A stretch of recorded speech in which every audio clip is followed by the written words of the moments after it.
বন্ধুরা কেমন আছে তোমরা সবাই? আশা করি ভালো আছো, ভালো থেকো। তো দেখো এখন সকাল 8টা, সাড়ে 8টা বেজে গেছে। খিদে পেয়েছি, ভাত বানাচ্ছি, এখন ভাত খাবো। ভাবছি তোমাদের সঙ্গেও কথা শেয়ার করি, এদিকেও ভাত বাড়ি।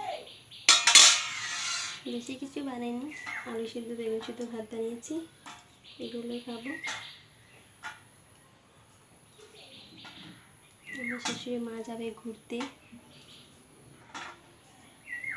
বৃহৎ মাসি পূজা করবে, তার জন্য।